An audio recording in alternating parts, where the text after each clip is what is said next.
The morning was quiet on set. Too quiet. It wasn't just the usual silence before the chaos of filming began, it was the kind of silence that settled when something was about to surface. Something unspoken. Something long buried. Demet Özdemir arrived early that day. Her hair was still a bit damp, her face free of makeup. She liked it this way, real, unfiltered, unseen. She sat alone in the makeup trailer, staring into the mirror but not really looking at herself. Her fingers traced the edge of her coffee cup, slowly, like she was drawing circles around a memory she wasn't ready to revisit. And yet, it was coming. She could feel it. Today's scene wasn't just another scripted moment. It was a mock interview, half improvised, half written. The director had told her, be yourself.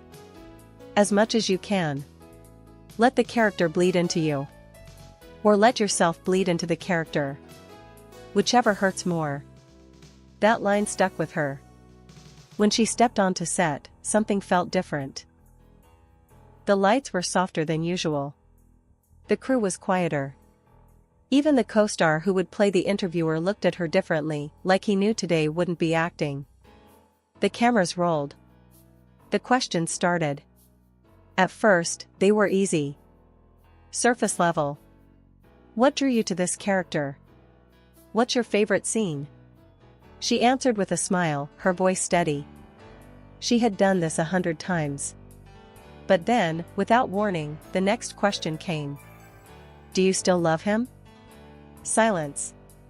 Not the kind written in a script. Not the kind rehearsed. This was real. Heavy. Sharp. The words hung in the air like fog. Demet's eyes widened just slightly. Her breath caught. She wasn't expecting that. No one was. The set froze. No one dared to move. Even the boom operator forgot to breathe. The question echoed in her chest like a bell ringing in a cathedral. They weren't talking about her character. Everyone knew that. They were talking about him. The one she had loved not just on screen, but in real life. The one whose name she hadn't spoken aloud in months. The one whose shadow still danced on the edges of every interview, every article, every comment section. Can. Demet looked away. Just for a second.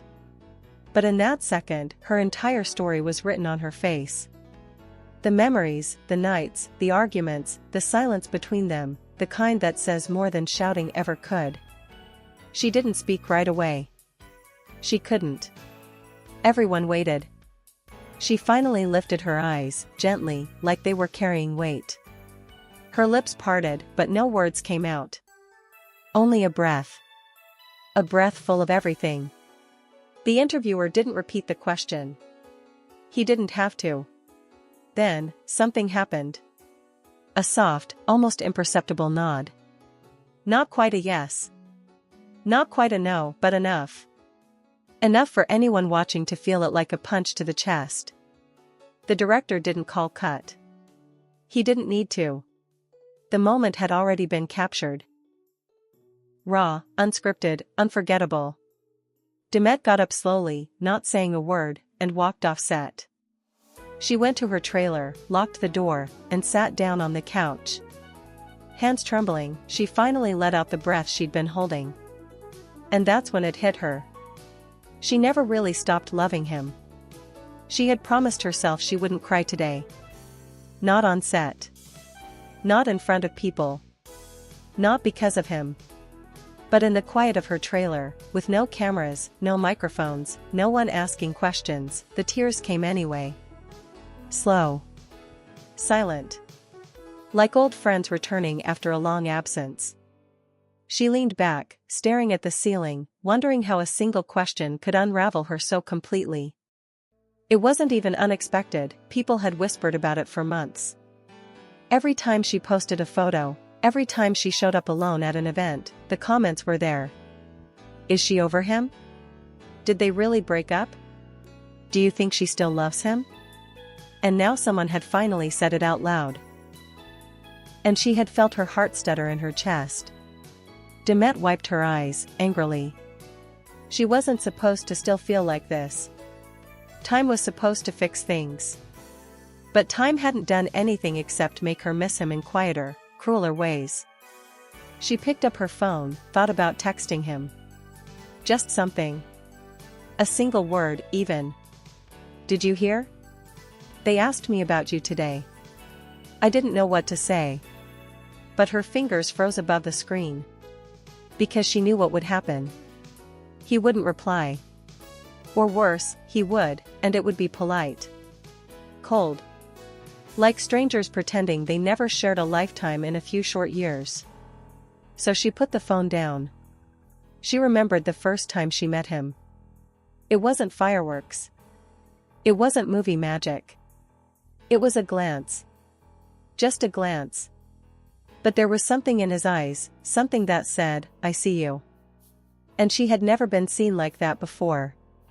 From that moment on, things moved fast. Too fast. Chemistry turned into connection. Late-night rehearsals became late-night conversations. They laughed too much. Spoke in half-sentences no one else understood. Sometimes, they didn't even need words. On set, their scenes felt electric. Off set, they felt inevitable. Everyone around them noticed it. The way she smiled when he entered the room. The way his posture changed when she laughed. The glances they thought no one saw. But everyone did. And then, it became real. They stopped pretending. No more hiding behind scripts or character names. It was just Demet and Can. Two people who had found each other in the middle of a world that demanded they fake everything. It was beautiful. Until it wasn't. No one ever teaches you how to fall out of love. Or how to stay in love when the world keeps pulling you in different directions. They tried. They really did. They made time for each other when their schedules screamed otherwise. They smiled for cameras when their hearts were heavy. They whispered "we'll be okay" in dressing rooms, in parking lots, in hotel hallways. And for a while, it worked. But love is not always enough. Sometimes, silence grows between two people, not loud, angry silence, but the kind that sneaks in like fog. You don't notice it at first. You keep saying "we're just tired, just busy, just stressed." Until one day, you realize you haven't really talked in weeks. Not like you used to. And then the questions start. The ones you don't want to answer. The ones you can't. Why don't you laugh with him like you used to? Why does he seem so far away, even when he's standing next to you? Do you still love him? She had asked herself that, too. 1,000 times. And the answer had always been yes. Until the day he stopped asking her how she was. Until the day she stopped telling him the truth. The breakup wasn't loud. There were no fights, no slammed doors, no screaming in the rain. Just a long look. A final conversation full of pauses. And then, distance. Real, painful distance. She remembered walking out of that apartment, her shoes echoing on the cold tile, and knowing something had ended, not just a relationship, but a chapter of her life. A part of her she wouldn't get back. And now, years later, that question had returned to haunt her. Do you still love him? In her trailer, Demet looked out the window. The sun was higher now. The crew was bustling outside, laughing, joking, resetting lights. But she stayed still.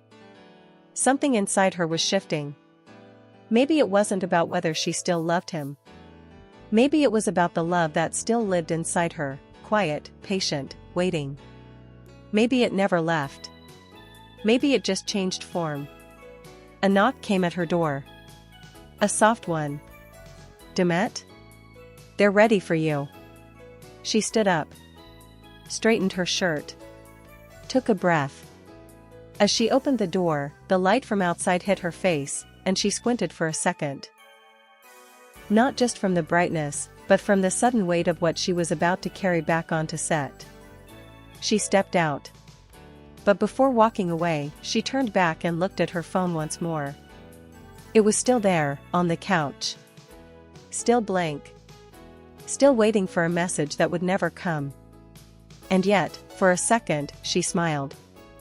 Because even if the love had changed, even if they would never speak again, there was one thing no question could ever erase. She had loved him. Truly. Deeply. Silently. And sometimes, that was enough.